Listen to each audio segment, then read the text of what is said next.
9 tahun ya di sini, saya bisa kembali lagi ke Mati, suatu kebahagiaan sendiri. This morning, I was asked to do something about leadership. Pagi ini saya akan berbagi tentang kepemimpinan. And I think the best person in the Bible to study about leadership is Moses. Dan menurut saya, bicara tentang kepemimpinan itu model yang paling tepat, paling bagus adalah Musa. And this morning I want to look at several aspects of Moses' life and how they apply to us today as leaders. I want to look at parts of Moses' life. Ketika kita melihat bagian-bagian hidup dari Musa and how they apply to us today. Dan kita aplikasikan dalam hidup kita hari ini. The first aspect, the first part of his life is his vision. Aspek pertama adalah tentang visi. You know, Moses had a vision of freeing the Israelites when he was young. Musa memiliki visi untuk membebaskan Israel ketika Musa masih muda. And he tried to do it on his own strength. He tried to do it by himself. Tapi Musa waktu muda mencoba untuk menggunakan kekuatannya sendiri. And he ended up murdering, killing an Egyptian. Musa sampai mencuri, membunuh ketika Musa berada di Mesir. Yes, he had spent his first 40 years of his life in the palace of the Pharaoh. Ya, dia menghabiskan waktunya 40 tahun di Mesir. And then because of the murder, he went to the wilderness. Tetapi karena pembunuhan yang dilakukan oleh Musa, maka setelah usia 40 tahun Musa harus pergi ke padang gurun.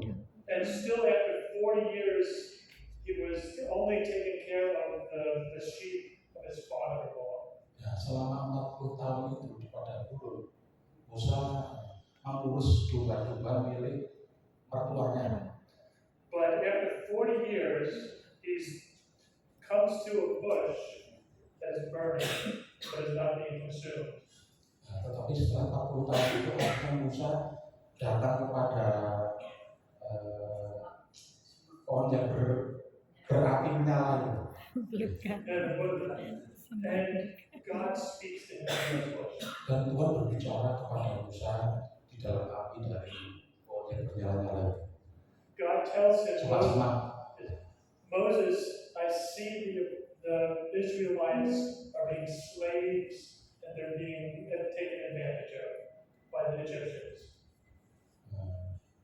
Musa mengalami betapa beratnya kehidupan orang-orang Mesir di dalam orang-orang Israel ketika ditindas di Mesir. And then God says that God will take them out with His strong arm. Dan akhirnya Tuhan mengambil dengan kekuatan tangannya Tuhan sendiri. And Moses, he had many excuses why he should not be the person. Dan Musa memiliki berbagai alasan untuk menolak panggilan Tuhan itu. But God used Moses even though he was reluctant to be used. Tetapi pada akhirnya Tuhan tetap memakai Musa, walaupun Musa itu memakai banyak alasan untuk menolak panggilan Tuhan tersebut. Moses had the first excuse, who am I? Alasan utama Musa berkata, siapakah aku ini Tuhan sehingga kau memakai aku? Then he had the excuse of no authority. Musa juga menyampaikan alasan bahwa Musa tidak punya kekuatan apa-apa. And then he had the excuse of not being credible. What if they do not believe him? Musa juga sampaikan alasan bahwa saya tidak kredibel, saya tidak posisi saya itu kurang pas, kurang dihargai lah. Jadi bagaimana orang akan mendengar suara saya kalau Tuhan memakai saya? And then he had the excuse, I can't speak. Kemudian Musa juga menyampaikan alasan bahwa saya tidak bisa berkata-kata. And God was kind to Moses in each of these excuses. He had a response from Moses. God had an answer from Moses for each of his excuses. Ya, tapi Tuhan menolak semua alasan-alasan Musa tersebut karena Tuhan memang ingin memakai Musa. But Moses' last statement was, just send someone else. Tetapi Musa tetap menolak karena Musa ingin supaya Tuhan itu mengutus orang lain. And that is where God got angry with Moses. That is where God's anger Nah, itu was with sebabnya Moses. Tuhan itu marah kepada Musa. And he said, your brother Aaron is coming, Lalu dia berkata, saudaramu, kakakmu Harun itu akan datang. and he will speak for you, and you will go. Dan Harun akan berbicara bersama-sama kamu. Maksudnya Harun akan menjadi juru bicaranya Musa. So Moses went. Lalu Musa pergi. And he gets to the Israelites, and he communicates that vision that God is going to take them away from Egypt and bring them to a promised land. Jadi bicara tentang visi dari Tuhan. Tuhan yang memiliki visi untuk mengambil Musa, memakai Musa untuk membawa orang Israel dari Mesir dibawa kepada perjanjian. And over and over and over, 40 years, Moses needed to remind them. Terus selama 40 tahun. Yes, because they would constantly complain, they would constantly forget. The Israelites would just reject God. They would forget about that God was leading them to a promised land. And Moses had to just communicate to them many times what God was doing for them. Ya, Musa menolak itu karena Musa melupakan bahwa Tuhan itu pernah memberi janji tentang tanah perjanjian. Tetapi pada akhirnya visi itu dimiliki Musa. Do we have the same problems in our churches today where people forget what we're here to do? Apakah kita hari-hari ini juga memiliki problem yang sama? Kita lupa kepada janji-janji Tuhan, kita lupa visi yang Tuhan berikan kepada kita. Where we're called to make disciples, but people get distracted with many things. Pada saat kita mungkin mengambil banyak murid-murid, banyak orang, tetapi pada akhirnya itu semua seperti dirusakkan oleh berbagai masalah, berbagai persoalan yang kita hadapi. I believe in my part of the world, in the U.S., this is a problem. Saya percaya bahwa sebagian juga di Amerika Serikat juga memiliki banyak problem yang sama seperti ini. They get more interested in the type of music or the decorations that they do with making disciples. People in my part of the world become more interested in the type of music we sing or how the church is decorated than they are in making disciples. Ya, orang-orang pada akhir-akhir ini di Amerika lebih fokus kepada musik, juga kepada dekorasi yang indah di gereja. We need to remind our people, our congregations, that our task is to make disciples of all nations, to teach them and to baptize them in the name of the Father, the Son, and the Holy Spirit. Kita perlu mengingatkan mereka kembali untuk kembali kepada pengajaran tentang baptisan. Yes. Just like, in my mind, just like God told Adam to be fruitful and multiply, just like God told Noah to be fruitful and multiply and fill the earth, God has told us to be fruitful and multiply and fill His heavenly kingdom with disciples. Sama seperti ketika Tuhan berbicara kepada Adam untuk beranak cucu supaya mereka berlimpah, bermultiplikasi. Demikian juga ketika Tuhan berbicara kepada aku. And as I think of Moses, I think of a man who was very humble. Saya pikir Musa adalah orang yang sangat-sangat rendah hati. Now, this leader, how do I put this? It's very easy for leaders to become proud. Sangat mudah bagi seorang pemimpin untuk menjadi sombong. And when I've seen churches and pastors who fail because their motivation may be power or prestige or position or popularity. Saya banyak melihat hamba-hamba Tuhan, pastor, gembala yang pada jatuh karena popularitas, karena kesombongan, karena We see the mega churches, the very big churches, where they lose their focus. Itu fokus mereka kepada gereja yang besar. And we're called to be humble. We're called to be humble. tetapi kita harus sadar bahwa kita dipanggil untuk menjadi rendah hati.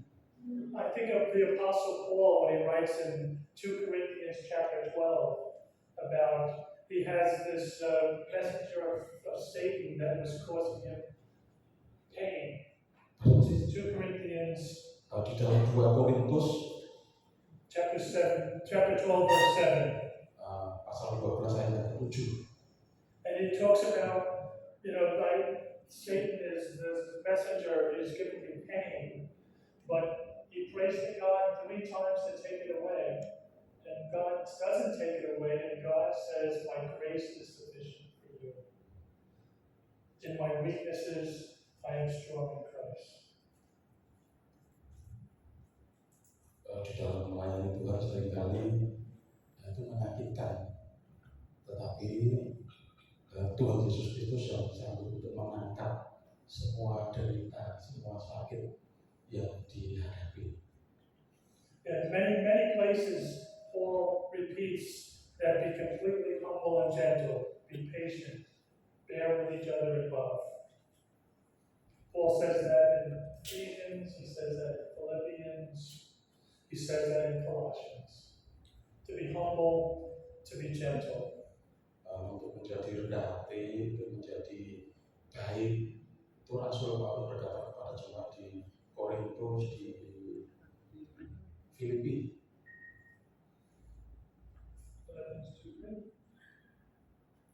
Filipi pasal yang kedua ayat ketiga. Filipi pasal yang kedua ayat yang ketiga.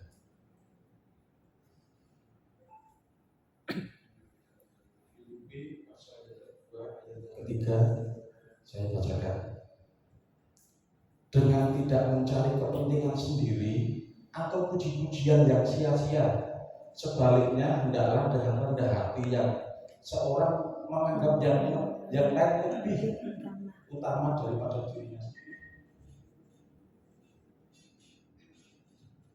We need to live that out as leaders. We need to be humble. We need to not be selfish. We need to live this. Kita perlu untuk kita memperhatikan ayat ini. Kita tidak boleh menjadi sombong. Kita tidak boleh menjadi egois. Kita harus berpadanan dengan ayat ini. In 1 Peter 5, dalam 1 Petrus pasal yang kelima ayat 1 sampai dengan yang keempat. 1 Petrus pasal yang kelima ayat yang pertama sampai dengan yang keempat. 1 to 4. Ayat yang pertama sampai dengan yang keempat. Aku menasihatkan para penatua di antara kamu. Aku sebagai teman penatua dan saksi penderitaan Kristus yang juga akan mendapat bagian dalam kemuliaan yang akan dinyatakan kelak.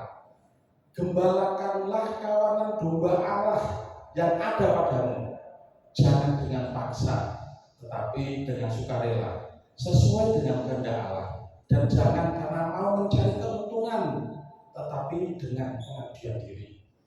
Janganlah kamu berbuat seolah-olah kamu mau memerintah atas mereka yang dipercayakan kepadamu, tetapi hendaklah kamu menjadi teladan bagi kawanan domba itu.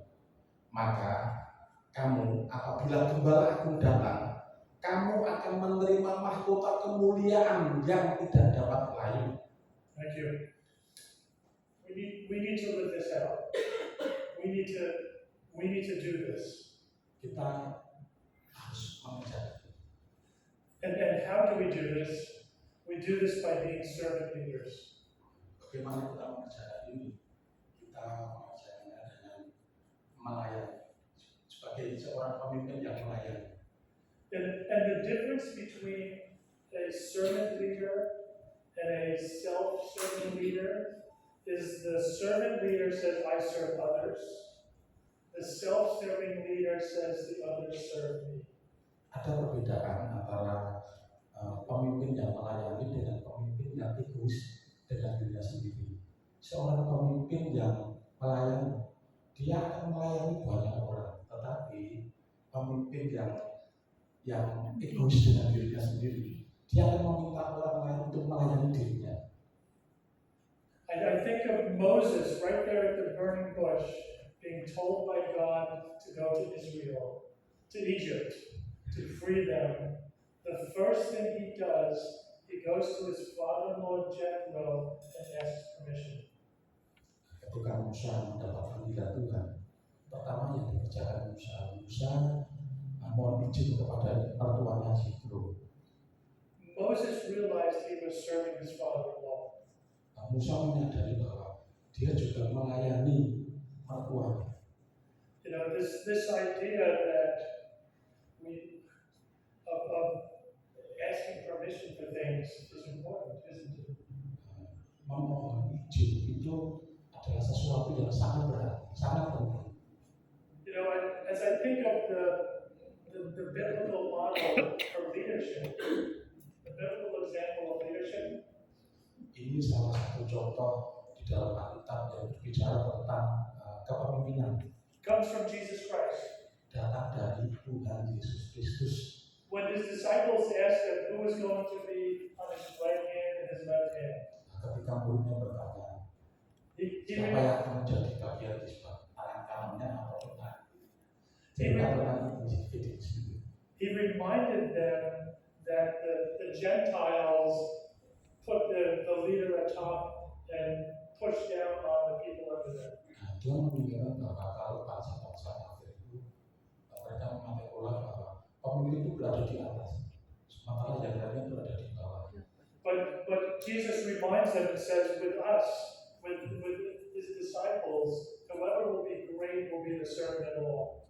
Tapi Tuhan mengingatkan kepada kita bahwa barang siapa yang menjadi besar, dia yang harus melayani. And when Jesus says the Son of Man did not come to be served, but to serve many and to give his life as a ransom for many. Seperti yang diterangkan Tuhan melayani semua yang mungkin bahkan rela menyerahkan hidupnya untuk keselamatan jiwa-jiwa. You know, this is more of an attitude than anything else about this biblical model of leadership is really about our attitude towards the people we're serving and working with. Ini kepemimpinan yang kita juga berbicara bagaimana kita melayani orang lain. And Jesus, as the servant leader, he enabled people to succeed. Tuhan Yesus itu sebagai pemimpin, Tuhan Yesus ingin orang-orang itu sukses. I think of the one time he sends out the 12, 2 by 2, to go and do ministry. Sama seperti ketika Tuhan Yesus mengutus muridnya dua-dua. Dari ke-12 rasul itu diutus dua orang. And then another time he sends out the 72 to do ministry.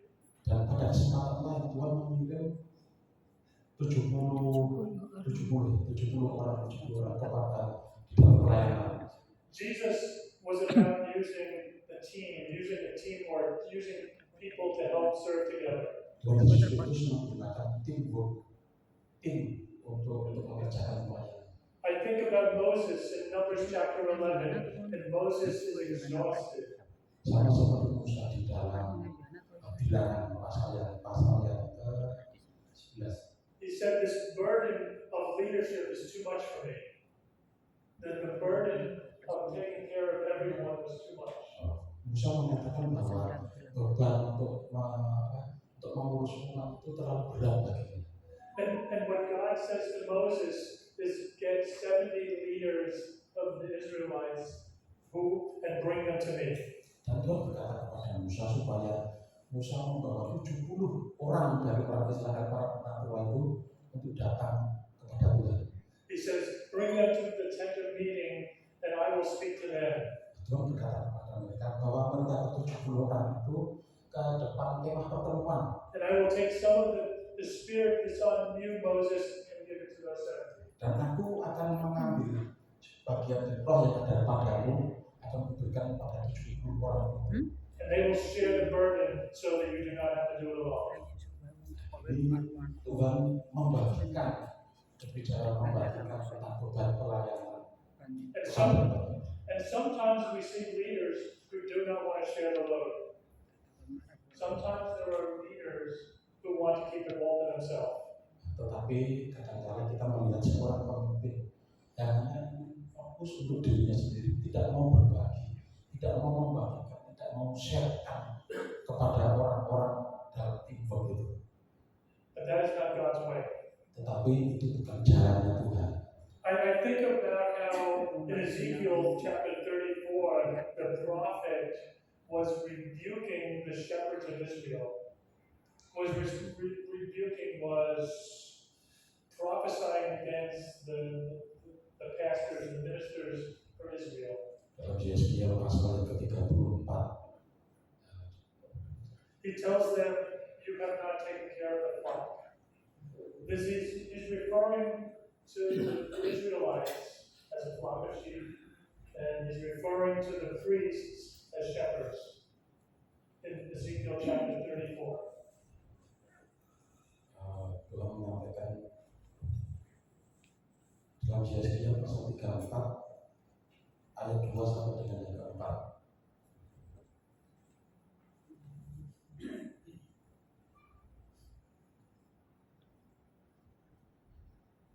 Yesaya pasal 34 ayat yang kedua sampai dengan yang keempat. Hai anak manusia, bernubuatlah melawan gembala-gembala Israel.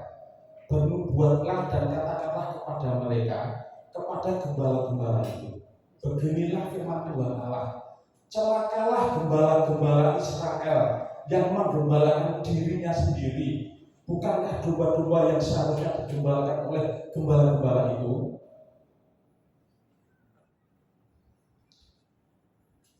The shepherds, the pastors in the time of Ezekiel were not doing their role right. They were abusing their congregation. Penggembala jauh mereka tidak menggembalakan dengan tepat. Mereka menggembalakan untuk mengambil keuntungan bagi diri mereka sendiri. And I think about how Paul in Acts chapter 20 gives his speech to the Ephesian elders. Paul gives a speech to the Ephesian elders. Rasul Paulus memberikan khotbah tentang visi bagi seorang pemimpin. And he reminds them to be shepherds of the church of God, which Jesus Christ bought with his blood. Rasul Paulus mengingatkan mereka bahwa Tuhan Yesus itu sudah berkorban di kayu salib untuk menebus dosa mereka, untuk menjadikan mereka sebagai pemimpin. We need to always remember our congregations were purchased at a great price by Jesus Christ's death and burial and resurrection. Rasul Paulus mengingatkan betapa mahalnya harga yang dibayar oleh Tuhan Yesus untuk menyelamatkan jemaat, untuk menyelamatkan umat. Betapa berharganya umat Tuhan. And that needs to remind us to be good shepherds in the flock God has given to us.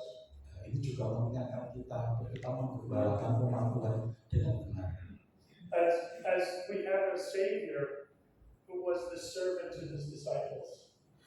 He served his disciples. Jesus served his disciples. Sama seperti Tuhan Yesus melayani jemaatnya, melayani murid-muridnya. Just last week we might have thought about Jesus on the night of the Last Supper washing his disciples' feet. Sama seperti Tuhan Yesus Kristus yang membasuh kaki murid-muridnya sebelum perjamuan terakhir. It's so important for us to realize as leaders we need to be served. We need to serve our flocks. Ini sangat penting bagi kita untuk kita menyadari bahwa kita harus melayani jemaat-jemaat, domba-domba yang dipercayakan Tuhan kepada kita. I just remember at the end of the book of 1 Peter, where Peter reminds them to humble yourselves under God's mighty hand that He may lift you up. Rasul Petrus juga mengingatkan kepada kita supaya kita punya kerendahan hati. That God opposes the proud but lifts up the humble. Karena Tuhan itu sangat menghargai orang yang rendah hati. And that is the way we should be shepherding our flocks. Dan itulah cara kita untuk kita tuh menggembalakan domba-dombanya Tuhan. As humble leaders, as servants. Itulah pemimpin yang rendah hati. Realizing our churches and our congregations and our ministries are of great value to God. Our ministry, our congregations are of great value to God. Ya, pelayanan kita itu adalah jemaat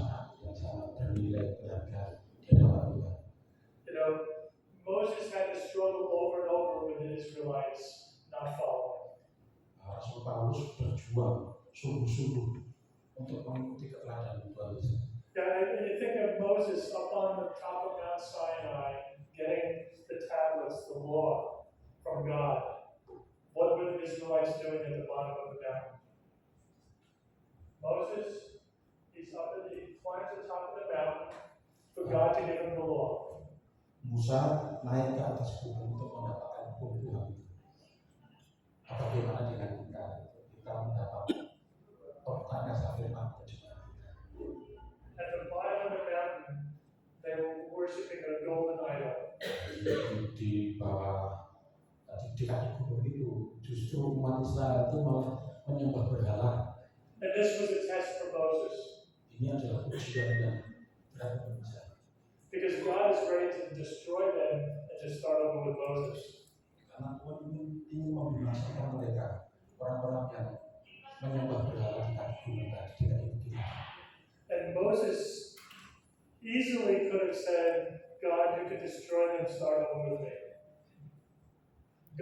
Moses could have told God, go ahead, destroy the Israelites, and restart a whole new Israel just with me.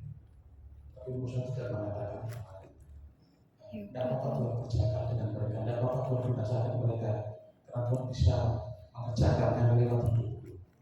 But Moses cared for the Israelites and said, if you're going to destroy them, don't have. He interceded for the Israelites. Musa menyadari dan pada akhirnya maksudnya begini. Musa berkata kepada Tuhan, Tuhan itu jangan engkau binasakan, biar aku saja yang membinasakan. Itu hatinya Musa. And then Moses asks, God tells Moses eventually to cut out 2 more pieces of stone and come to the top of the mountain. After the punishment of the Israelites, God told Moses to come back to the top of the mountain with 2 more pieces of tablets of stone. Setelah itu Tuhan menyuruh Musa untuk naik ke atas gunung untuk mendapatkan kembali 2 lembah itu. And at that point, Moses says, God, show me your glory. Moses asked God to see his face. Moses wanted to see God. Musa ingin melihat Tuhan, ingin melihat wajah Tuhan. But God puts Moses, he hides his hand over him and passes by and lets Moses see his back. Tapi Tuhan menutupi tangan itu menutupi Musa dan Tuhan berlalu. And God makes a statement about himself there. Dan Tuhan membuat perjanjian di sana. And he says, the Lord, the compassionate and gracious God. The Lord, the compassionate and gracious God. Tuhan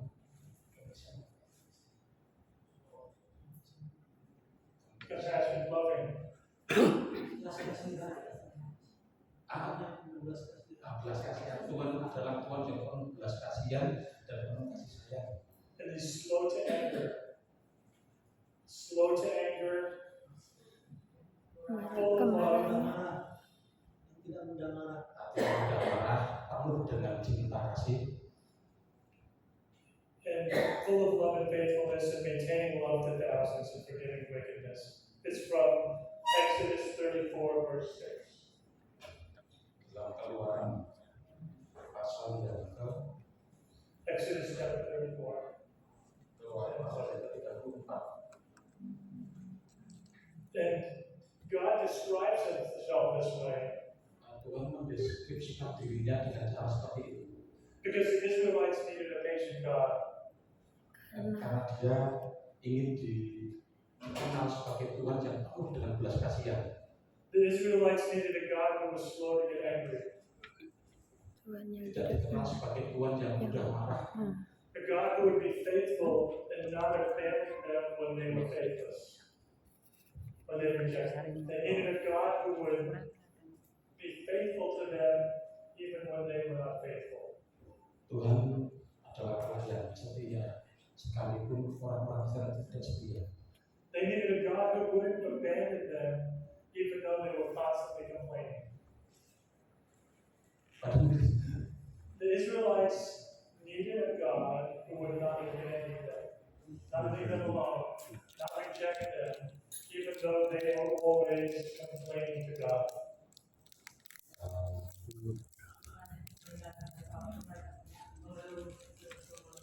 Ya, sekalipun manusia bersungguh-sungguh, tapi Tuhan itu bukan Tuhan yang cepat marah. Tuhan adalah tetap Tuhan yang penuh dengan belas kasihan. That is the type of God. That is the God we have. Itulah Tuhan yang kita miliki. Which is a great God. And that is who they needed. And Moses, as their leader, relied on God's character to carry them through all those years. Itulah Tuhan yang kita miliki dan Musa menyadari. Because so many times the Israelites were opposing Moses. They were complaining to God. They were just doing that over and over and over. Musa menyadari sekalipun bangsa Israel bersungguh-sungguh terus berkeluh kesah, tetapi Tuhan tetap berbelas kasihan. Because Moses dealt with all sorts of types of resisting his leadership. Musa menjadi contoh bagi kita tentang kepemimpinan. Do we have resistance to our leadership in our churches? Yes, we all do. Yes, sir. Do we have opposition to our leadership in our churches? Apakah kita juga memiliki hal yang sama tentang kepemimpinan di dalam gereja kita? Ya. Oh iya, apakah kita juga memiliki banyak penentang-penentang pada kepemimpinan kita di dalam gereja? Do we have that passive-aggressive behavior where they act like they're with you but they're really not? Do we have people that to your face give you respect and agree but then never do anything? Apakah di gerejamu juga ada orang yang nampaknya respect kepadamu tetapi tidak memberi apa-apa kepadamu juga? Do we have the people that are always gossiping and Sudah biasa. talking on the side? Apakah di gerejamu juga ada orang-orang yang sukanya itu membicarakan di balik itu membicarakan kita? Do we have the people that are trying to undermine? Apakah di gerejamu juga ada orang yang pikirannya itu di bawah? And the people that are just outright rebellious? Apakah di gerejamu ada orang pemberontak? The people that are disrespectful? Orang yang tidak menghargai, tidak menghormati. This is nothing new. Ini bukanlah sesuatu hal yang baru. Moses dealt with that for 40 years. Musa sudah mengalaminya selama 40 tahun. You know, if I think of a congregation of people in your church, you have a few people that will always agree with you. Bicara tentang jemaat, mungkin kamu memiliki jemaat sedikit yang setuju dengan kamu, sepikir dengan kamu. And then you have a few people who will always resist. Mungkin kamu juga memiliki sedikit orang yang menolak kamu. But the most of them will just wait and see what happens. Tetapi Musa hanya melihat, menunggu dan menunggu apa yang akan terjadi. You know, this grumbling that Moses and his complaining happened over and over and over. Musa mendapatkan menerima kerutuan, sungkutan, keomelan terus. For the Israelites, they didn't even cross the Red Sea, and they were already complaining to Moses, "Did you bring us out here to die?" Sama seperti ketika Israel itu menghadapi Laut Merah. They see the Egyptian army coming after them, and they think that Moses is just letting them there to die. Dan ketika orang Mesir itu mengajar dari belakang, mereka juga bersungguh-sungguh kepada Musa, mereka menyalahkan Musa. And what happens? God goes behind them, protects them. Moses with the staff, the sea opens, they walk through. Dan yang terjadi adalah Tuhan itu menutup bagian belakang sehingga orang Mesir tidak bisa mengejar, dan Tuhan membuka laut sehingga orang Israel bisa berjalan. And just 2 weeks later, they're complaining about food. Dan 2 minggu kemudian, setelah mereka melihat mujizat itu, mereka komplain tentang makanan. And the next thing they're complaining about is we don't have water. Kemudian mereka juga komplain masalah tidak adanya air. You know, they were almost ready to stone Moses because of the water. They were almost ready to throw stones to kill Moses about water. Orang Israel mereka bersiap-siap untuk melempar Musa dengan batu. And when we realize the miracle of this water, it is not just a little trickle, it is a lot of water to satisfy all the people and all the animals. It was a tremendous amount of water. Bicara tentang air di dalam masalah itu bukan air yang dalam jumlah sedikit, tetapi air dalam jumlah besar. Karena untuk menghidupi bangsa Israel yang sangat banyak juga menghidupi ternak-ternak mereka. You know, we already talked about Moses there with the disappointment of the golden calf, the worshiping the golden calf at Sinai. We already talked about. We already mentioned Moses, the Israelites worshiping the golden calf while Moses was on the mountain with God in the world. Ya, pada saat orang Israel itu menyembah masuk ke kebenaran. They're so quick to turn. The Israelites were very quick to turn against Moses and against God. Mereka begitu cepat sekali itu juga. Begitu cepat sekali sehingga mereka cepat-cepat bersungguh-sungguh, cepat-cepat komplain kepada Musa. There was even a day where his brother Aaron and his sister Miriam were talking against him. There was the day when Miriam and Aaron went against Moses. Bahkan ada hari di mana kakaknya Musa yaitu Harun dan Miriam juga bertentangan dengan Musa. And then God calls the three of them out to the tent of meeting. Dan Tuhan pada akhirnya mengambil mereka untuk keluar dari kumpulan kemah pertemuan.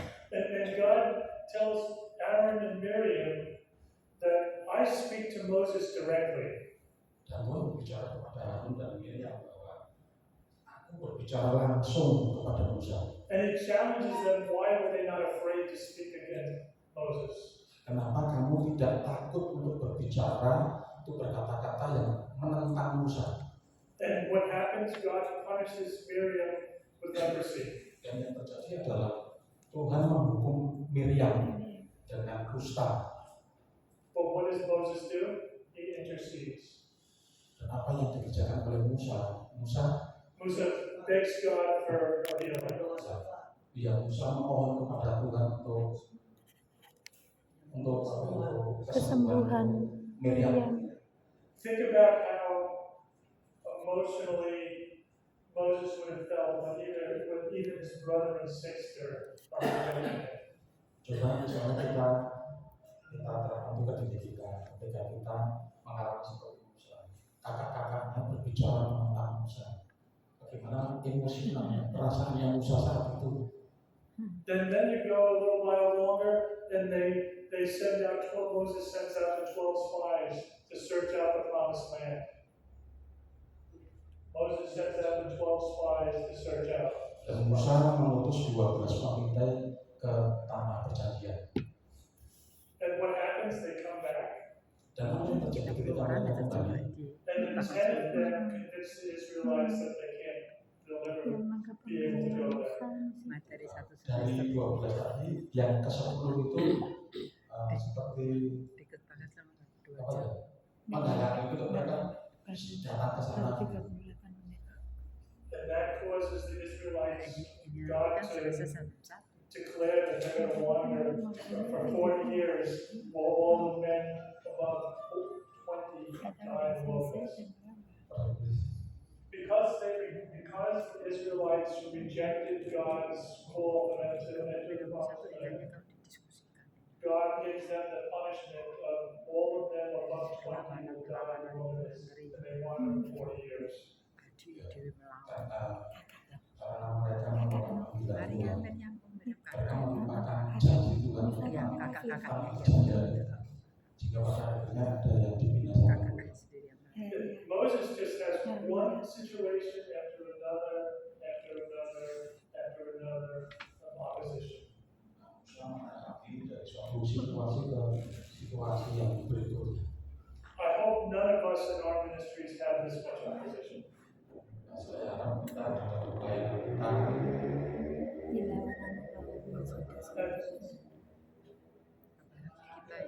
Kita ya majelis sendiri ya Bu. And I think the worst one was the rebellion of Korah with Dathan and Abiram. dan yang terburuk adalah pemberontakan dari Korah, Datan dan Abiram. That the Korah and Dathan and Abiram, they come with 200 other men and say, we should be the leaders, Moses, not you. Korah, Datan dan Abiram bersama keluarganya, mereka datang kepada Musa. Mereka menolak kepemimpinan Musa.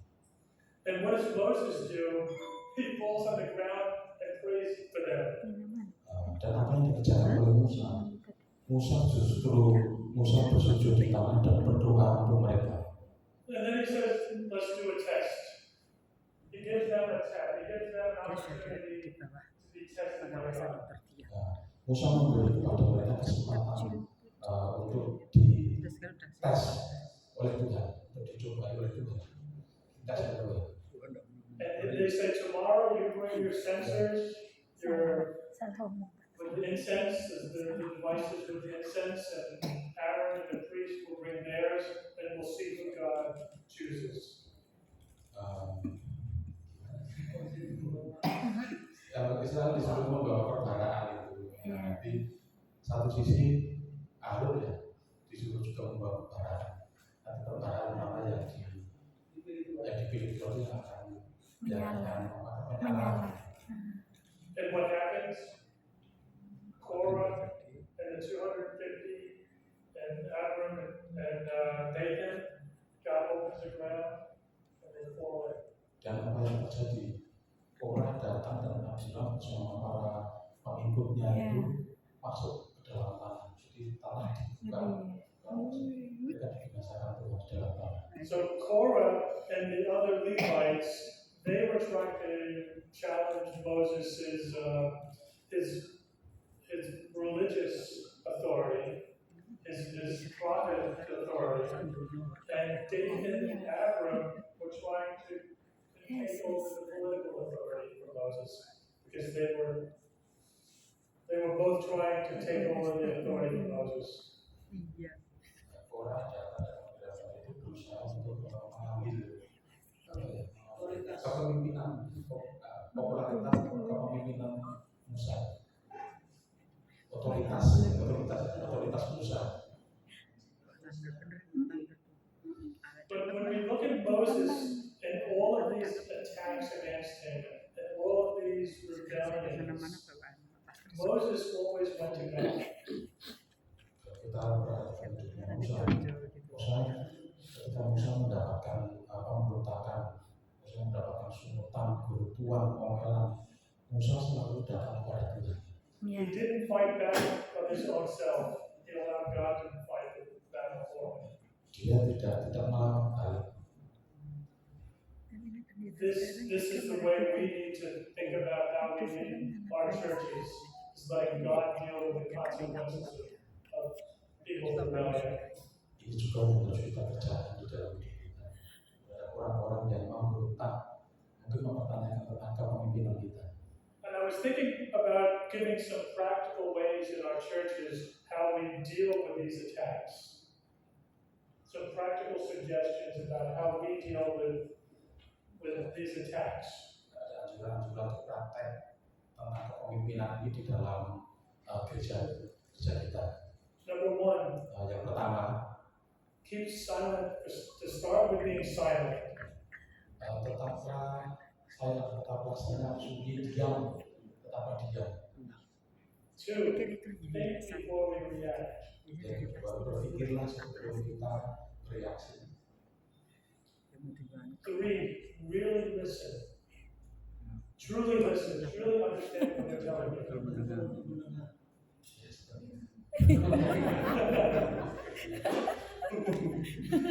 Number four, respond gently. Kita merespon dengan We know the proverb, a gentle answer turns away wrath. A gentle answer turns away wrath, turns away anger.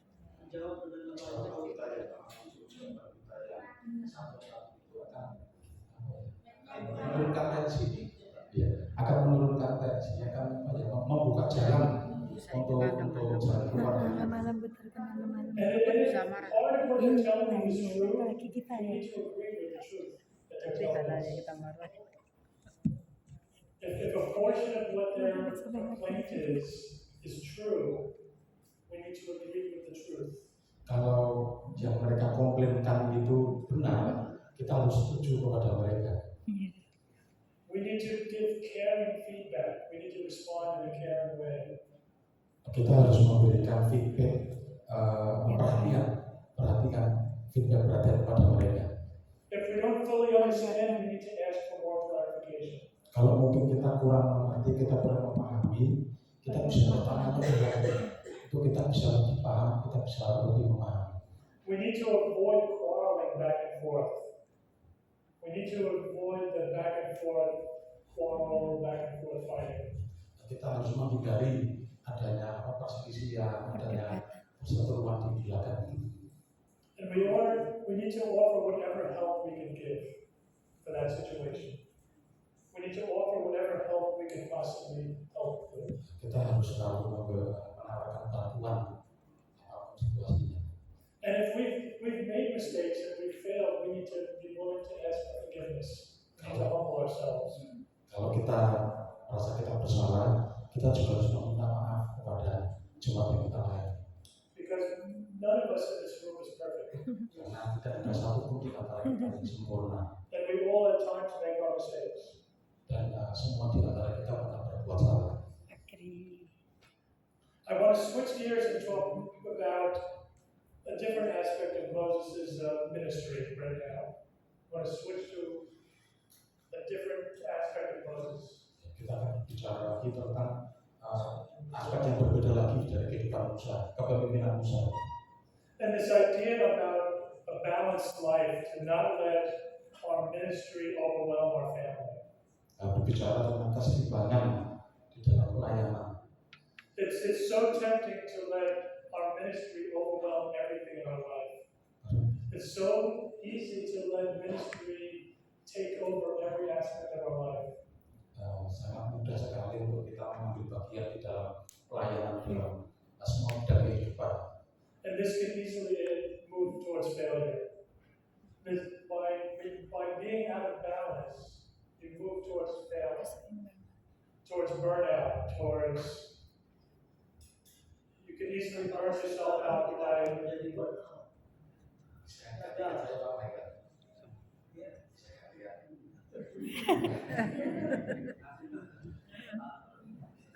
Gantian Pak Desaprio Pak. Terus kemudian slow Pak. Gantian dulu Pak, gantian Pak.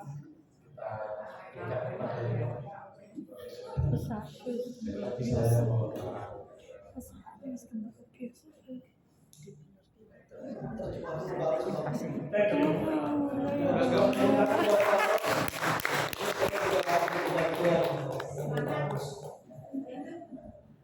This idea of the balance is so important. Bagi kita hidup yang seimbang itu sangat penting. Last night at dinner, we were speaking about PKs who so often go away from the church. Tadi malam kami berbincang-bincang di waktu makan malam tentang bagaimana seorang anak pendeta yang memiliki begitu banyak pergumulan. And I think of the passage in Moses' life, which comes from Exodus chapter 18, when Jethro comes to visit Moses. Exodus chapter 18 is father-in-law comes to visit. Bagaimana kita bisa melihat ini bagaimana Musa dikunjungi oleh mertuanya di dalam kitab Exodus, Keluaran. So Jethro arrives and he sees what Moses is doing. Jitro mertuanya melihat apa yang Musa kerjakan. And Moses tells him all the great things God has done. Musa melakukan semua hal yang Tuhan perintahkan. And Jethro is delighted to hear how God has taken the Israelites out by his strong arm and all that he has done. Jethro is delighted to hear all the things that God has done for Israel. Dan Jitro telah melihat apa yang diperbuat oleh Tuhan pada orang Israel. Begitu luar biasa. But then his father-in-law sees Moses and he asks him, "What are you doing for these people? You are sitting there all day hearing one case after the next after the next." Tetapi ada yang salah. Jitro melihat bahwa Musa melakukan sesuatu yang sangat keliru, yaitu Musa menjadi hakim. Setiap hari ada orang kasus datang, dia hakimi, dia tangani sendirian. He tells Moses, "You're only going to wear yourself out, and you're going to wear out all the people." Ya akhirnya apa yang Jitro mengatakan bahwa apa yang dilakukan Musa itu intinya salah. Ya. Musa harus berubah. And then Jethro, his father-in-law, says, "Let me give you some advice, and if God agrees, you should put it into practice." Dan Jitro berkata, saya akan memberikan kamu nasihat, akan saya memberikan kamu nasihat, dan kalau kamu setuju maka kau dapat melakukannya. And he tells them, "Choose trustworthy men and set some over the 1,000, some over the 100, some over the 50s, some over the 10s." Dan sekarang ambillah orang-orang dalam kelompok-kelompok, ada yang menangani orang 1,000, ada yang menangani 100, ada yang menangani berapa lagi 50 dan yang lain sebagainya. And the simple cases they can decide, and the hard ones they learn to you. Kalau kasusnya sederhana, mereka dapat memutuskan. Tetapi kalau mereka tidak bisa, mereka dapat membawanya kepadamu. And he says, if you do this and God approves of it, it will take the load and the strain, and people will go home satisfied. Dan kalau kamu melakukan hal ini, maka kamu pun akan baik-baik saja, dan orang-orang juga akan menjadi puas karena tertangani semua masalahnya. This is still the same way our governments work today. Inilah yang dilakukan sama seperti yang dilakukan oleh pemerintah kita saat ini. This is the same way our courts Pemerintahan kita, maksudnya yang gereja, di dalam gereja. This has been used all around the world since then. This idea of the levels of leadership, the levels of authority. Ya, ini adalah ide tentang bagaimana kita membuat level-level kepemimpinan, otoritas di level-level kepemimpinan. We need to balance our lives. We need to make sure that we don't burn ourselves out by trying to do everything. Kita harus memikirkan tentang diri kita supaya kita jangan satu kali menjadi burnout, jadi terlalu kecapean.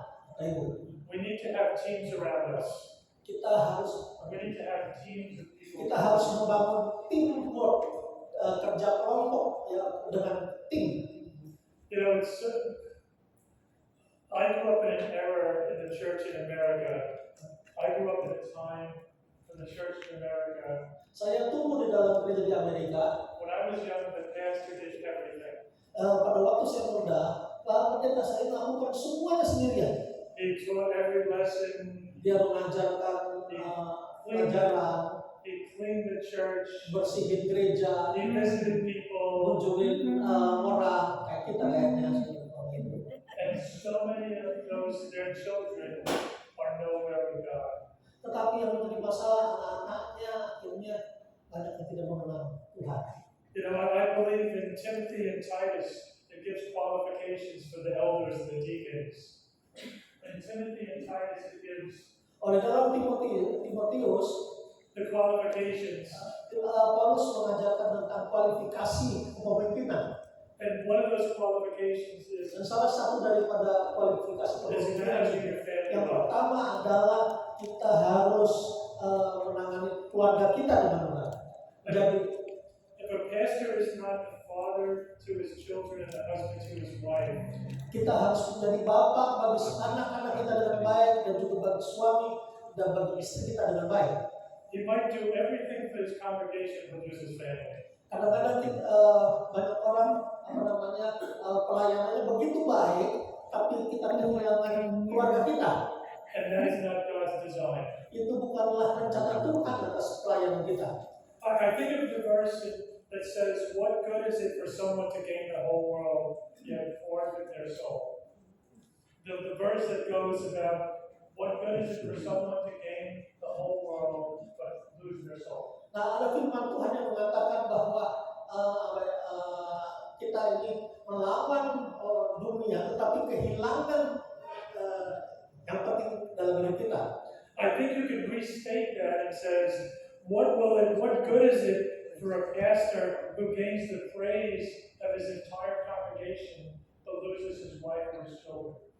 Ini kan sesuatu yang ironisnya, kita bisa begitu bagus berkhotbah di hadapan jemaat, tetapi kita kehilangan istri atau anak kita. We need to balance our ministry to our church. Itulah sebabnya kita harus imbang di dalam melayani gereja, With our responsibilities to our dan families. tanggung jawab terhadap keluarga kita And sebagai orang tua. we really need to be concerned, I'll say, about the small things of integrity. We need to be concerned in our lives about the small little details of our integrity. Dan kita harus lebih masuk ke detail yang lebih dalam, yaitu tentang integritas. Some people struggle with truthfulness. Kita bergumul, banyak kita bergumul tentang kebenaran. My responsibilities within BCM is for our ministries in Africa and Asia.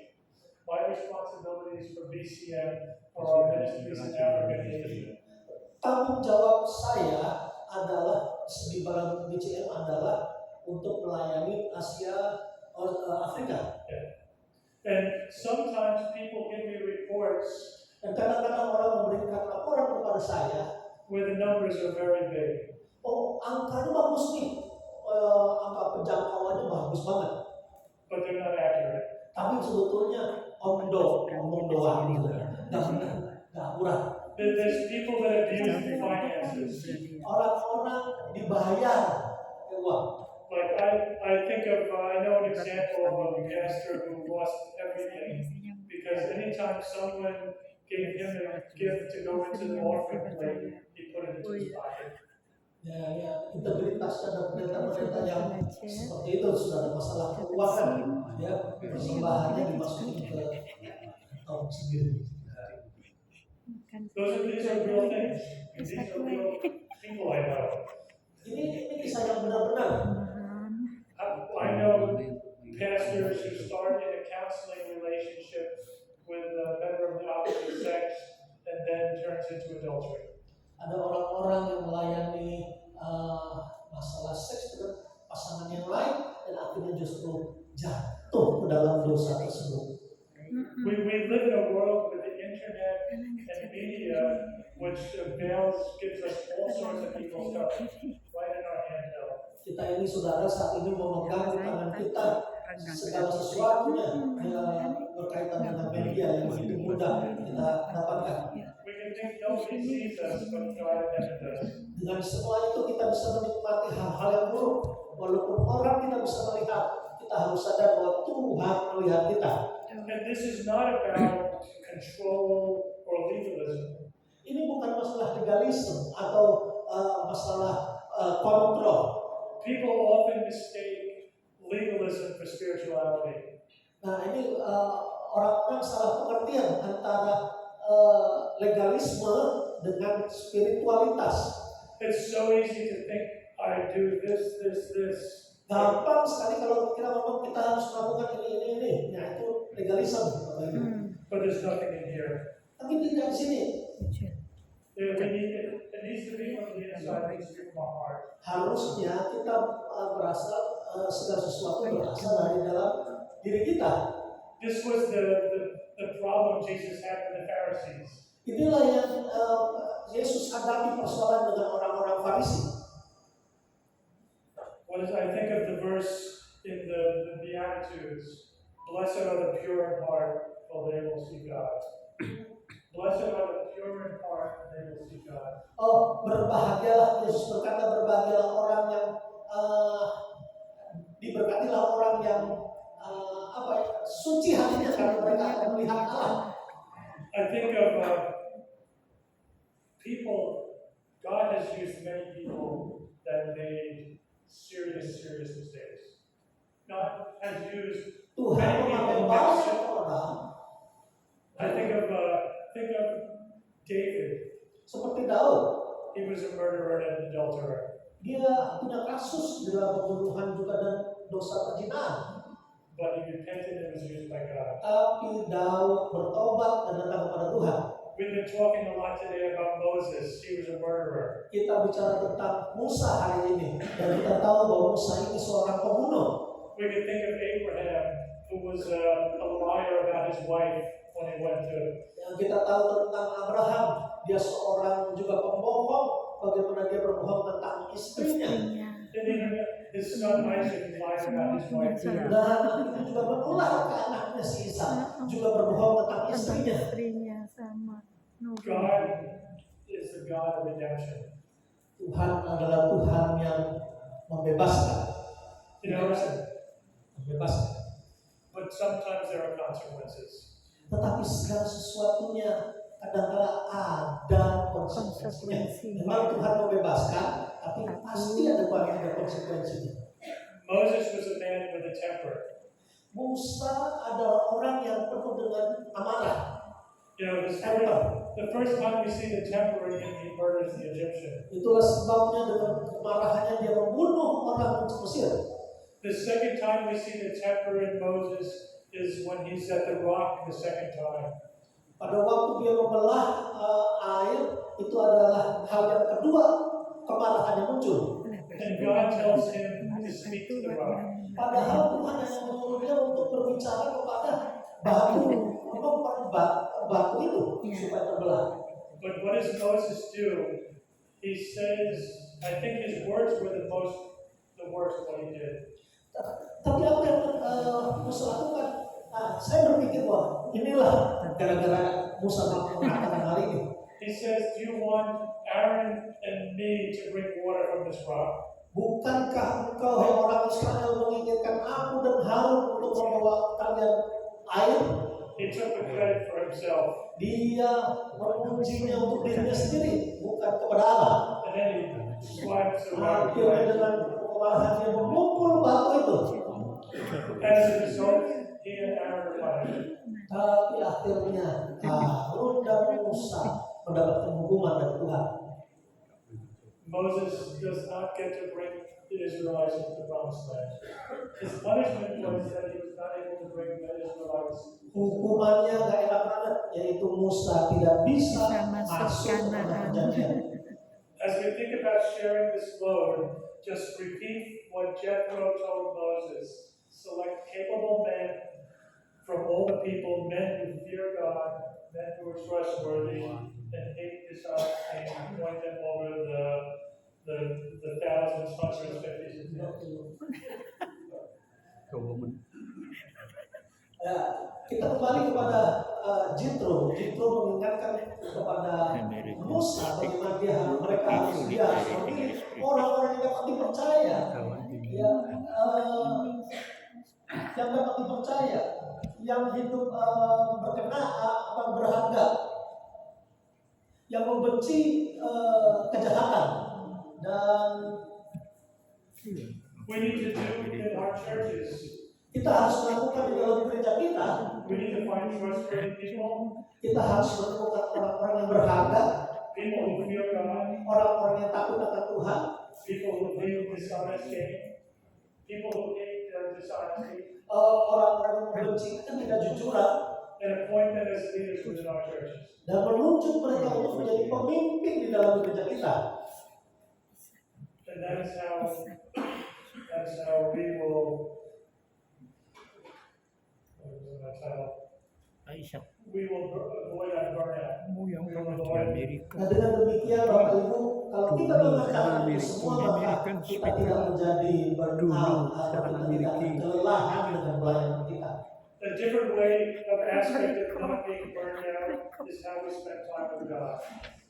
Secara general adalah cara kita untuk menghindari How we spend time with God. adalah dengan That's true. bermaaf Because of adalah age, bagaimana a lot of kita people bisa vocabulary meluangkan waktu kita bersama dengan Tuhan.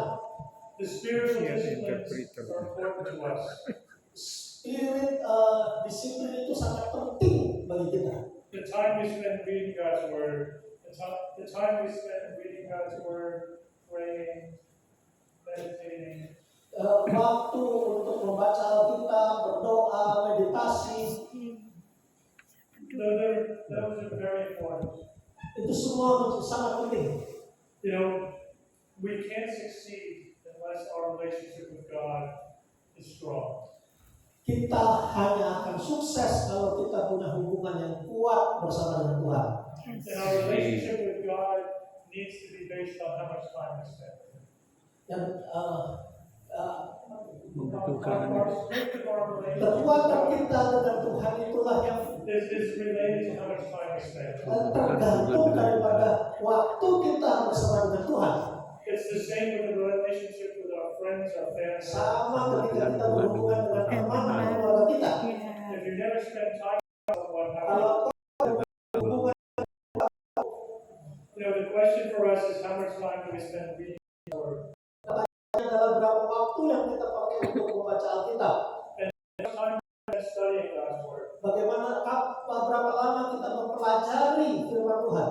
Reading and studying are two different things. Mempelajari dan membaca itu sebuah hal yang berbeda. You know, how much time do we spend in prayer? Paulus Berapa lama kita berdoa. dengerin sama How mulutnya much time do we spend tepat sini keluarnya lambat. How much time do we spend in silence before God? Bagaimana kapan kita punya waktu, berapa lama kita punya waktu untuk duduk diam bersama dengan Tuhan. You know, the verse that says, be silent and know that I am God. Karena firman Tuhan juga akan berkata, diamlah dan ketahuilah bahwa akulah Tuhan. You know, I remember when I first tried to be silent before God. Saya ingat pada waktu saya pertama kali mengadakan Silence, just silence. silent, Just focus thinking about God. tenang menenangkan diri berpikir tentang Tuhan. And 1 minute seemed like it lasted a week. And 1 minute seemed so long. Rasanya 1 menit pertama itu begitu Seperti satu panjang, minggu. bingung ngapain gitu. Diam, ngapain? Because we are busy. Karena ini kita kebiasaan udah sibuk terus. But that pays dividends in our life when we are silent before God, when we pray to Him, when we study His Word and read His Word. It's how we get strength. Dari situlah kita mendapatkan kekuatan bagaimana kita berhenti untuk diam bersama Tuhan, mempelajari firman Tuhan, dan juga untuk berdoa. We need to be leaders who are listening to God. We need to be leaders who Kita harus menjadi pemimpin. Iya we kalau need to nyampe. be pursuers of God. Kita harus mengejar Tuhan. We need to be more about Satu jam being lebih. than 1 jam we are about 8 menit. doing. Kita harus lebih banyak menjadi daripada hanya melakukan. God cares more about who we are than what we do. God cares more about who we are. Tuhan lebih penting atau peduli tentang siapa kita daripada Than what we do for Him. apa yang kita lakukan kepada Dia. Because God has infinite resources to do. Karena Tuhan itu punya segala sumber daya untuk kita lakukan. But He wants us to be connected with Him. He wants us to be His children. He wants us to love Him, and He wants to love us. Padahal Dia tuh ingin kita untuk lebih mengenal Dia, mencintai Dia. Diamnya susah. You know, God told Moses to go take a tent and put it outside the camp, and that would be the tent of meeting.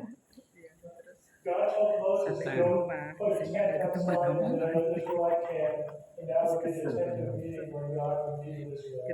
Nah, Tuhan memerintahkan Musa untuk keluar dari perkemahan orang-orang Israel dan lalu membuat sebuah kemah di mana mereka dapat berjumpa dengan Tuhan. You know, when Moses would go to that tent, the pillar of cloud would come down over the tent. Ketika Musa membangun tenda itu, kemah itu, maka awan kemuliaan Tuhan ada di tenda itu, kemah itu. And the Lord would speak face to face to Moses. Dan Tuhan berbicara wajah dengan wajah pada Musa. Our people, our congregations, they know if we're spending time with God. Jemaat kita, gereja kita perlu mengetahui bagaimana mereka meluangkan waktu bersama dengan Tuhan. This is something we cannot fake. This is something we cannot fake. We can't fake spending time with God. Ya, inilah sesuatu yang kita tidak bisa perbaiki kalau kita kehilangan hal tersebut, Bapak Ibu. When Moses spent time with God, his face would shine. Waktu Musa berjumpa dengan Tuhan, mengeluarkan waktu dengan Tuhan, wajahnya berubah, penuh dengan kemuliaan. How do people know that we spend time with God? Bagaimana orang-orang di sekitar kita atau jemaat kita tahu kita ini meluangkan waktu dengan Tuhan? Apakah wajah kita juga bersinar? Coba. That's a really good question. Itu bagus. But it is important for us to spend time with God because people notice when we don't spend time with God. Bapak Ibu, kita harus menyadari bahwa orang-orang di sekitar kita sangat tahu loh kalau kita itu tidak memiliki hubungan dengan Tuhan, tidak punya meluangkan waktu dengan Tuhan. Because when we don't spend time with God, we can deliver a beautiful message but has no real meaning to the heart. Kita bisa saja menyampaikan berita yang sangat bagus tanpa memiliki hubungan dengan Tuhan, tetapi itu tidak keluar dari dalam hati kita. When we preach, if we're not preaching to ourselves, we're not preaching to anyone. When we're preaching, if we're not preaching to ourselves, Ketika kita berkhotbah, kita tidak berkhotbah untuk diri kita hanya khotbahin orang aja. we don't preach to anyone else, we're preaching to ourselves. Kita harus berkhotbah kepada orang lain seperti kita berkhotbah kepada diri kita sendiri. God's word has to impact me before it has something. Allah harusnya membuat kita berpengaruh terhadap diri kita sendiri sebelum kita dapat mempengaruhi orang lain. I just quote Psalm chapter 46, verse 10. It says, "Be still and know that I am God. I will be exalted above all the nations. I will be exalted in the earth." Mazmur 46 ayat 10 Tuhan berkata, berdiamlah dan ketahuilah bahwa akulah Tuhan. Aku akan dimuliakan, diagungkan di tengah bangsa ini. Aku akan ditinggikan di bumi ini. If we can't be silent in our soul and listen to God, then we can't be silent in our soul and listen to our people. If I can't be silent, Kalau kita tidak bisa berdiam diri di hadapan Tuhan, how do we expect me to listen to my congregation? bagaimana kita bisa mendengarkan jemaat kita yang ngeluh? It was because Moses spent so much time with God Karena Musa telah meluangkan waktu sedemikian rupa dengan Tuhan, that he had so much to say to the people. That he had so much to say. dan dia bisa juga mengatakan banyak hal menasihati orang Israel. We need to ask ourselves, where is our tent of meeting? We need to ask ourselves, where is our tent of meeting? Our tent of meeting like Moses had. Oh, kita harus membangun sebuah kemah seperti apa yang Musa lakukan. Do I take an hour a week and sit by myself? Do I take a week, a year, and go someplace and be with God? Do I do every day? Itu seperti kita meluangkan waktu saat kita sibuk dan lalu menyendiri bersama dengan Tuhan di dalam setiap hari kita. We need to have these places and times where we are just alone with God. Kita perlu punya waktu dengan Tuhan sendirian, That we become revived. sehingga kita bisa diperbaharui terus-menerus. You know, I think, I'll say that for Sunday. That's part of my Sundays. But Itu khotbah hari Minggu kayaknya. the idea, well, there's many of them will be here Sunday. The idea, I think, of the miracle of the feeding of the 5,000.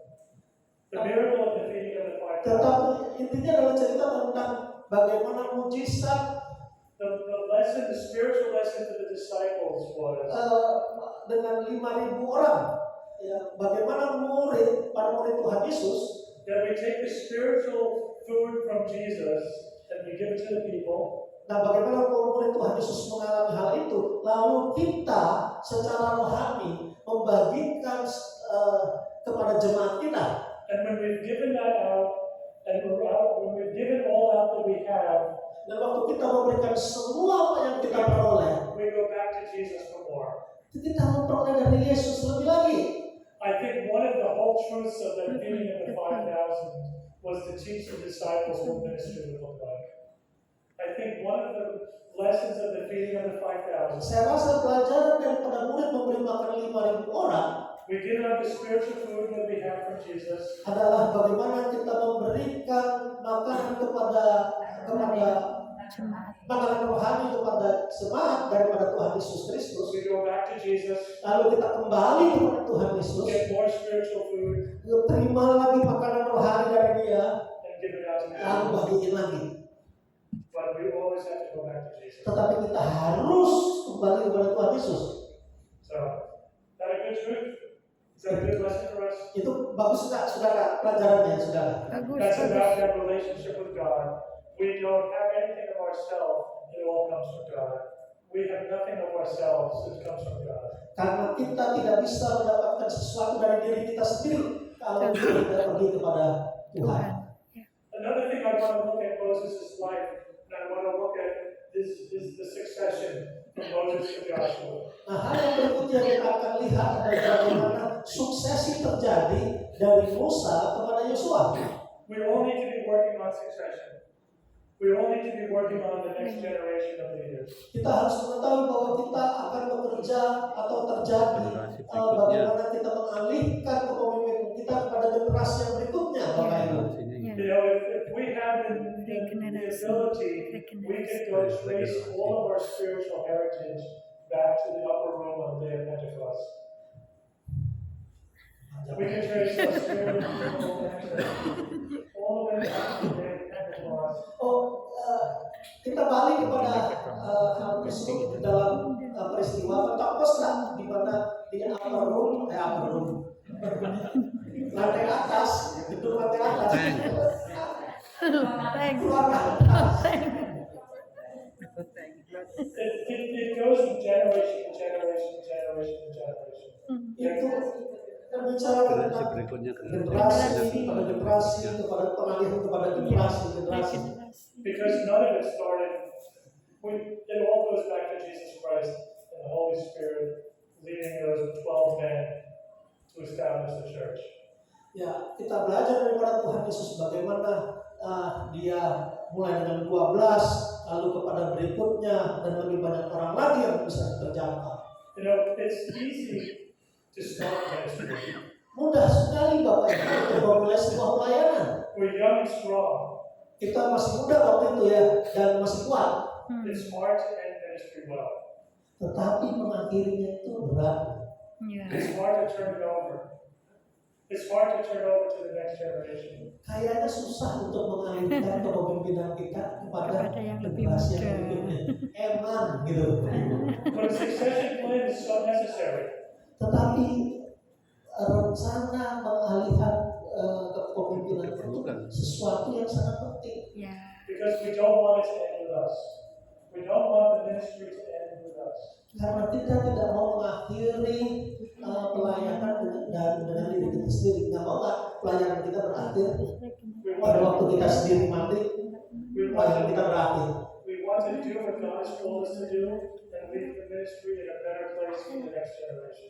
Kita harusnya memulai dengan Tuhan dengan baik, lalu kita mengalihkannya kepada generasi berikutnya dengan baik lagi.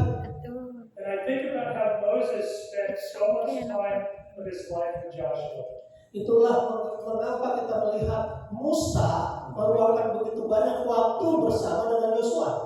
You know, Moses, when the first battle they fought with the Amalekites, Waktu perang pertama dengan bangsa Amalek, Moses was up on the mountain with a staff with Aaron and Hur holding up his arms.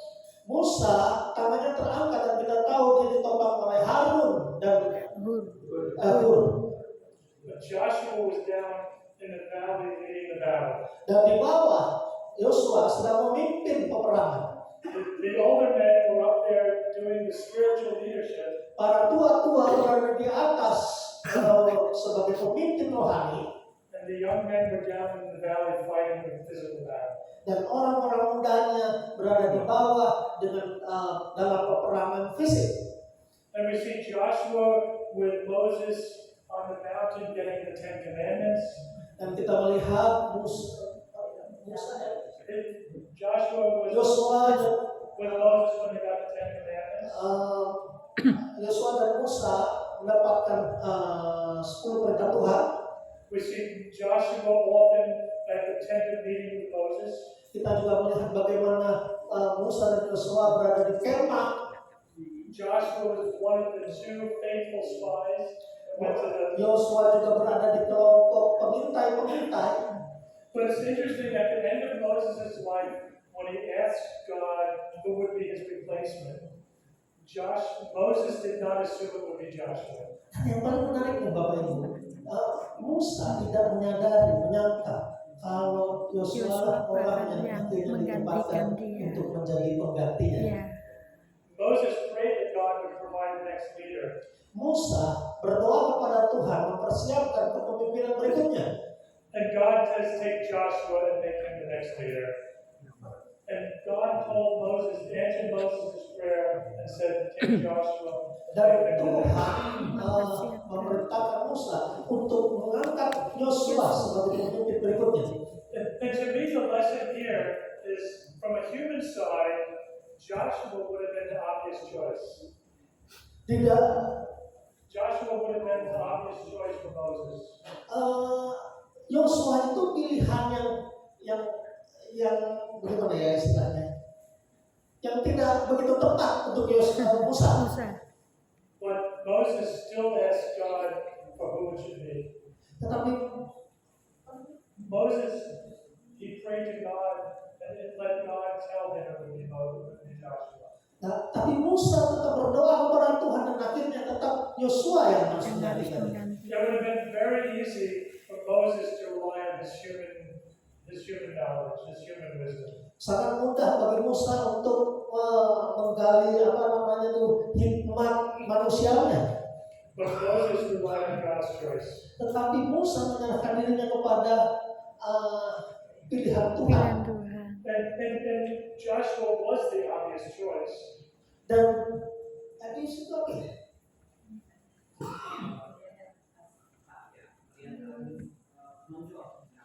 Ya,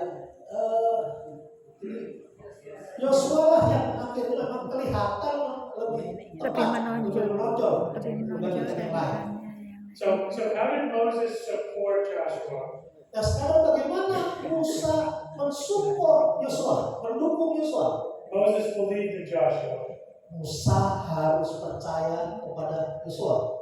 Moses mentored Joshua. Musa melatih menjadi mentor bagi Yosua. Moses prayed for Joshua. Musa berdoa bagi Yosua. Moses empowered Joshua by laying his hands on him. Musa memberdayakan kuasa, melimpahkan kuasa dengan melimpahkan tangan kepada Yosua. Moses supported Joshua publicly in front of all the people. Musa mensupport Yosua di depan banyak orang. At the end of Deuteronomy, we see Moses casting that vision for Joshua's leadership into the promised land. Dan akhirnya pada akhirnya Musa memberikan visi kepada Yosua untuk masuk ke tanah perjanjian.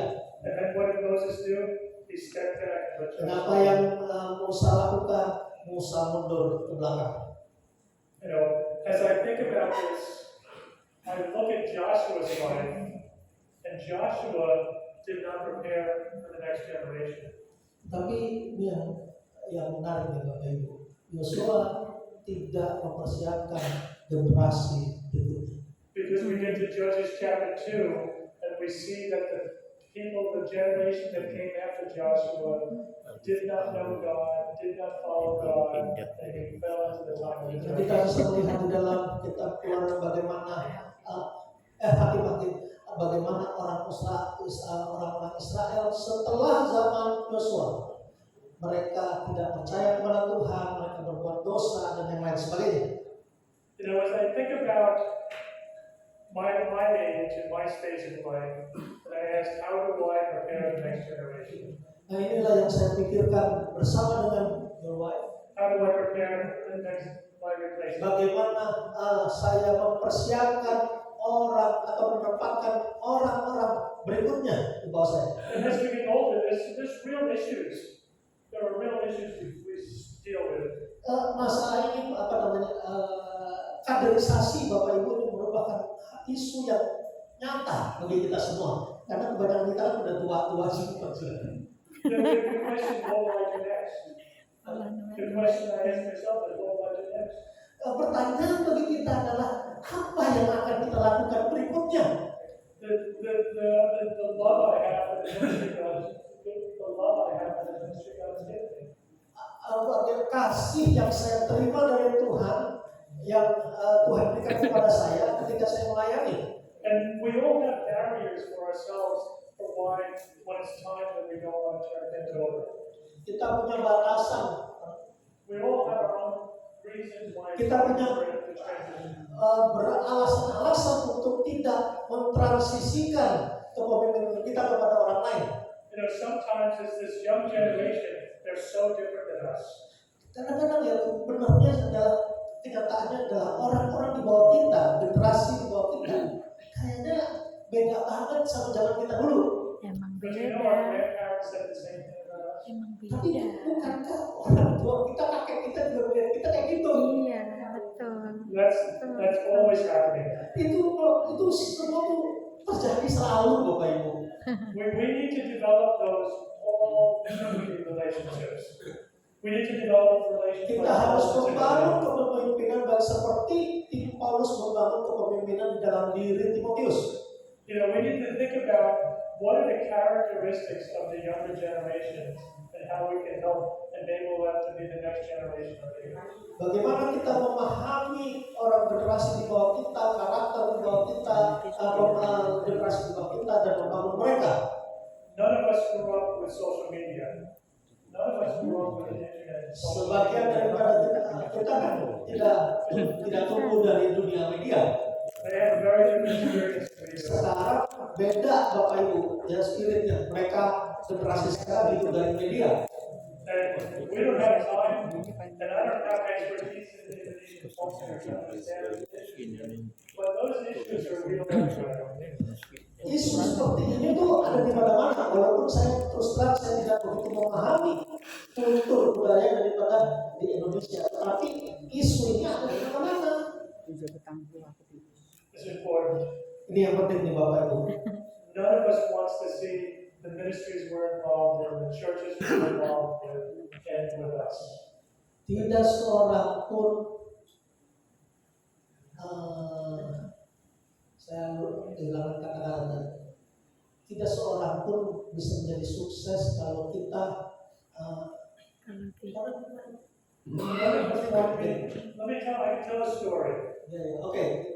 Saya akan ceritakan sebuah cerita. In 2014, my wife and I spent 2 months in the Sahara Desert. Tahun 2014, saya dan istri saya With meluangkan waktu training pastors melatih para pastor, gembala-gembala in the country of Niger. di negara Nigeria. And in Niger, every city has a symbol. Setiap kota di Nigeria itu punya simbol-simbol tersendiri. And every one of those symbols is a variation of a Christian cross. Dan setiap simbol-simbol itu punya ciri-ciri khusus kekristenan. Christian cross. There are 21 desert cities in the Sahara Desert. Ada 20 There are Christian crosses in each one of the cities. setiap kota itu punya lambang khusus salib Bapak Ibu Because yang berbeda-beda. most people don't read everything as a symbol. Because the people don't Karena read things as tidak symbols. semua orang memahami simbol itu. And before Islam came, Sebelum agama Islam datang, that whole place was used for the gospel. semua tempat itu dipenuhi dengan saudara Injil. You can go there today and drive from the capital city to the second city. It's a 17-hour bus ride through the desert and see one church. Dan sekarang kalau Bapak Ibu datang ke situ dari kota ke kota, dari kota utama kepada kota desa-desa yang penduduknya, sepanjang perjalanan itu Bapak Ibu hanya akan menemukan satu gereja yang tadinya dipenuhi dengan Injil, sekarang hanya ada satu gereja. but you will see 1,000 mosques. Tetapi saudara akan melihat ribuan masjid. There is a place where the church lost. Inilah tempat di mana gereja kehilangan. And I'm not saying that the persecution was not very strong. Saya tidak mengatakan bahwa aniaya tidak sangat kuat. But our job is to let the church go from this generation to the next generation. Tugas kita adalah mentransisikan gereja kepada generasi berikutnya di bawah kita. Because it is critical to God. Karena ini adalah hal yang kritikal buat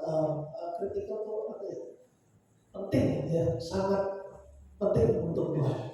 And I want to close with just encouraging us to keep our eyes on the prize. To keep our eyes on the prize. Dan saya ingin